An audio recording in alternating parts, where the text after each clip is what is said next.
Salam solusi. Teman-teman semua, kita hari ini akan menemui beberapa kelompok dan dalam kelompok ini nanti akan mendiskusikan sesuai dengan topik-topik yang sudah dibagi. Kita berharap ada masukan, ada kritik, ada pertanyaan dari kita yang sedang mengamati video ini. Mudah-mudahan ini menjadi salah satu bagian dari proses pembelajaran kita supaya kemudian hari kita menjadi lebih baik lagi. Demikian saya kira untuk kita nikmati bersama diskusi ini. Salam solusi. Bismillahirrahmanirrahim. Assalamualaikum warahmatullahi wabarakatuh. Kami dari kelompok 6 BKPI 2 semester 4. Kami di sini ingin berdiskusi tentang hakikat pendidik dalam pendidikan Islam. Perkenalkan, nama saya Muhammad Jairul Husaini Syagian, NIM 0303213071. Perkenalkan, nama saya Siska Amelia, NIM 0303213086. Perkenalkan, nama saya Cutarisa, NIM 0303213055. Langsung saja, kami di sini untuk berdiskusi tentang hakikat pendidik dalam pendidikan Islam.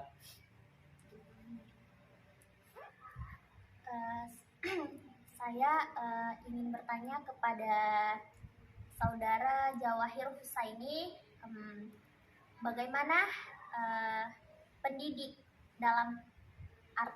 bagaimana arti dari pendidik dalam pendidikan Islam itu?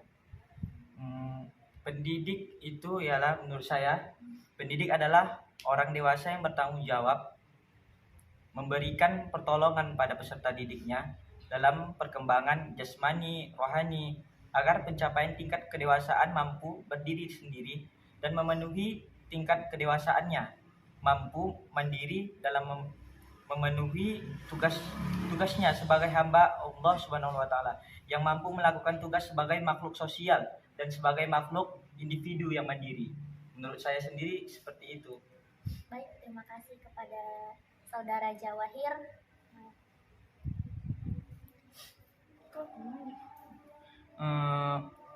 Bagaimana menurut Saudara Cut tentang pendidik dalam pandangan Islam? Seperti yang pernah saya akan jawab, seperti yang pernah saya baca, menurut Ahmad Tafsir, pendidik dalam pandangan Islam itu ialah siapa saja yang bertanggung jawab terhadap perkembangan anak didiknya. Dari pernyataan di atas dapat kita ketahui bahwa pada dasarnya setiap manusia itu memiliki potensi untuk menjadi pendidik, bukan hanya bagi murid dan anak sendiri, tapi juga bagi orang lain. Tanggung jawab terhadap peserta didik bukan hanya diserahkan kepada guru, tapi juga manusia secara keseluruhannya. Itu saja dari saya. Saya akan bertanya kepada Saudari Amel. Menurut Saudari Amel, tugas pendidik dalam pendidikan Islam itu seperti apa sih?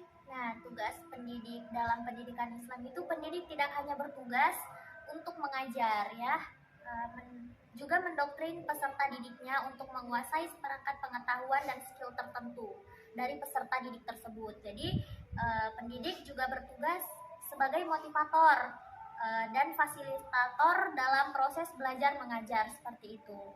Nah, selanjutnya saya ingin bertanya kepada Saudara Jawahir, bagaimana sih syarat-syarat pendidik dalam pendidikan Islam itu sendiri? Menurut saya itu terbagi menjadi 6. Yang pertama ialah kedewasaan berpendapat seseorang. Pendidik harus orang dewasa, sebab hubungan anak dengan orang yang belum dewasa tidak dapat menciptakan situasi pendidik dalam arti yang sebenarnya, yang asli nyata. Dan yang kedua ialah identifikasi norma. Artinya itu menjadi salah satu dengan norma yang disampaikan dengan anak. Yang ketiga, identifikasi dengan anak. Artinya pendidik dapat menempatkan diri dalam kehidupan anak hingga usaha pendidik tidak bertentangan dengan kuadrat anak tersebut gitu. Yang keempat itu mempunyai pengetahuan yang cukup perihal pendidikan. Bagaimana cara dia mendidik, dia harus tahu. Yang kelima ialah skill. Kita harus mempunyai skill kayak yang keempat tadi. Kita harus mempunyai skill dalam mendidik si anak tersebut. Yang keempat itu attitude, mempunyai sikap jiwa positif terhadap pendidikan. Harus berpikirnya ke depan. Anak ini bukan berarti bisa atau nggak bisanya. Seperti itu ya Pak. Ya Bu. Ini saya ingin bertanya kepada Ibu nih kan. Bagaimana hubungan pendidik dan peserta didik dalam pendidikan Islam, Bu? Nah, pendidik dan peserta didik itu tadi coba diulangi kepada saudara Jawahir pertanyaannya. Gini Bu, bagaimana hubungan pendidik dan peserta didik dalam pendidikan Islam?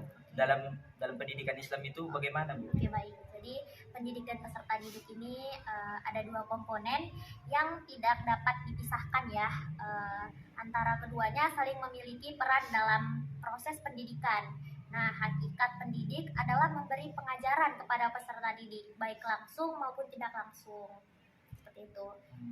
Di sini saya akan bertanya kepada Ibu Cut, kepada saudara Cut ya, bagaimana sih hakikat peserta didik dalam perspektif filsafat pendidikan Islam?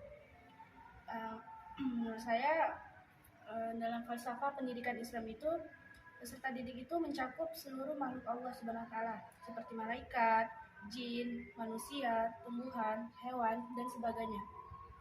Dengan demikian banyak hikmahnya manusia ataupun peserta didik mengetahui akan hal ini sehingga tercermin sifat-sifat yang mencerminkan ketaatannya kepada Allah Subhanahu wa taala.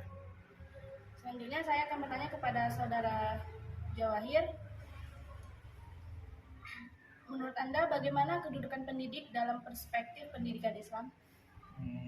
Menurut saya sendiri, agama Islam memposisikan guru atau pendidik pada kedudukan yang mulia. Para pendidik diposisikan sebagai bapak rohani atau spiritual secara rohaniah dengan si pendidik tersebut bagi anak didiknya. Ia memberikan sentuhan rohani dan ilmu yang diberikan akhlak mulia sehingga dapat mengerti dengan jelas. Seperti itu menurut saya, Bu. Ini saya ingin bertanya kepada Bu Amel.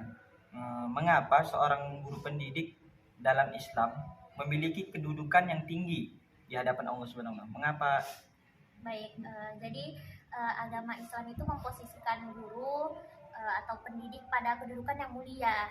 Jadi para pendidik diposisikan sebagai bapak rohani atau spiritual father pada anak didiknya. Jadi ia memberikan santapan rohani dengan ilmu dan pembinaan akhlak mulia atau akhlakul karimah ya, dan meluruskannya seperti itu.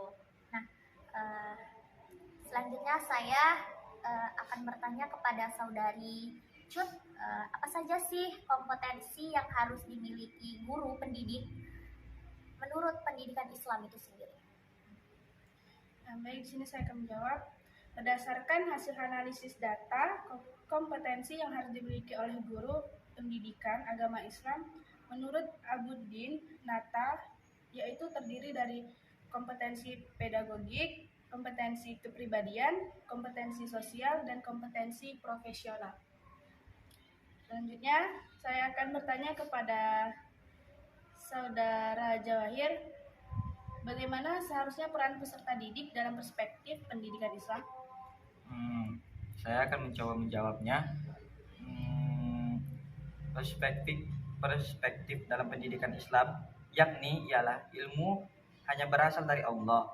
Maka seorang peserta didik harus belajar untuk menemukan ilmu dan berupaya untuk mendekatkan dirinya kepada Allah dengan senantiasa menyucikan diri dan taat kepada perintah Allah tersebut. Ini saya ingin bertanya nih kepada Bu Amel, bagaimana kode etik pendidik dalam pendidikan Islam?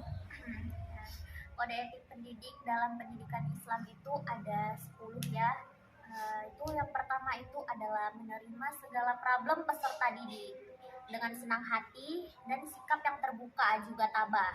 Nah, jadi yang kedua itu adalah bersikap menyanun atau penyayang.